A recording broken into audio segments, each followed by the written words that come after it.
All right, when it comes to the futures of Dak Prescott, CeeDee Lamb, Micah Parsons, ultimately, I think all three are going to stay in Dallas, and the Cowboys are going to get deals done with each. But I want to make the case as to why that would actually be to the Cowboys' detriment in keeping all three of those guys moving forward. The first thing we have to do is to recognize what each player is looking for. Stephen Jones gave us some clarity earlier on Thursday when he articulated that both CeeDee and Micah are looking to become the two highest paid non-quarterbacks in NFL history. Well, right now, that tag is owned by Justin Jefferson of the Vikings, making $35 million a year. Look, I'm not a math guy, so let's just keep the numbers very simple. Let's just say, for this argument, that both CeeDee and Micah match that $35 million that Justin Jefferson has. So they're each making $35 million a year on their respective deals. Okay, so you got those two guys done and cared for. To keep Dak long-term in Dallas, I think the Cowboys have to pony up $60 million a year. So 60 to Dak, 35 to CeeDee, 35 to Micah. Add that all up. That is $130 million the Cowboys will be paying to those three players combined on a yearly basis. How the hell are you going to put a team around those guys with so much of your salary cap being eaten up by just three players? Like, for reference here, the salary cap in 2024 in the NFL is $255 million. It's going to go up because it's the NFL and the business keeps on going. So let's just say, for argument's sake, it's $275 next year. Okay, well, if you're adding, if giving those three players $130 million a year, you're eating up just under half your salary cap per year on three players. When was the last time a team competed for a Super Bowl, let alone made the playoffs, when you had three high-level players and 50 schlubs? It doesn't happen. That's not how the NFL works. You need balance. That's why the 49ers are trying to keep everybody. The Eagles trying to load up on talent everywhere. Teams win by adding more talent, not taking it away.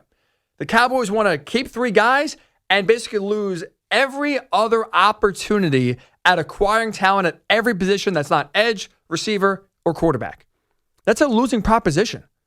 You're going to lose more games than you win with three high-level players and 50 backups.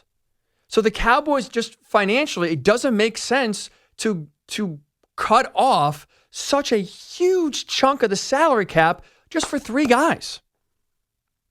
And the reason why the Cowboys are in this unique situation, because this is specific to the Cowboys. This is a Cowboys-only problem. There are plenty of other teams in the league, 49ers, Eagles, we can go up and down the list, the Lions, that have a ton of talented players that also have gotten paid. Why those teams have been able to keep so many high-level players and compensate them well, but the Cowboys aren't, is because the Cowboys commit salary cap malpractice. Here's what I mean by that. 95% of NFL GMs, they subscribe to the credit card method when it comes to, signing players, when it comes to giving out big-time deals. Meaning, they are willing to buy now, but pay later. Right? So if you give a quarterback a big-time deal, well, you can front the money. You can give them a big-time signing bonus. You can kick the can down the road. You can restructure. If you're paying Dak, let's say, $60 million, most teams on a given year are not going to have Dak's $60 million be on the salary cap. Right? It's going to be lower to $45, $40, $35 million. There are plenty of complicated mechanisms that GMs can do to basically move money around, manipulate the contract to where the player's getting paid, but also you have flexibility to sign other players. One of the downsides of doing that, though, is putting dead money on a contract. Or if the player doesn't work out and you got to cut him or trade him, you got to still have some of that chunk left on your cap. The Cowboys don't believe in dead money. They are afraid of it. They think it's the most evil thing in the world. They will do whatever it takes to not accrue dead money on a contract. So which means they rarely restructure. They rarely move money around. They rarely lower salary cap hits to buy them short-term flexibility. So when we look at Dak, CeeDee, and Micah, if they're getting 60, 35, 35 respectively, the Cowboys aren't going to lower that number. They're not going to, move money around so that Dak on the salary cap is not making $60 million or CeeDee is not making $35 million. They do not believe in giving themselves flexibility.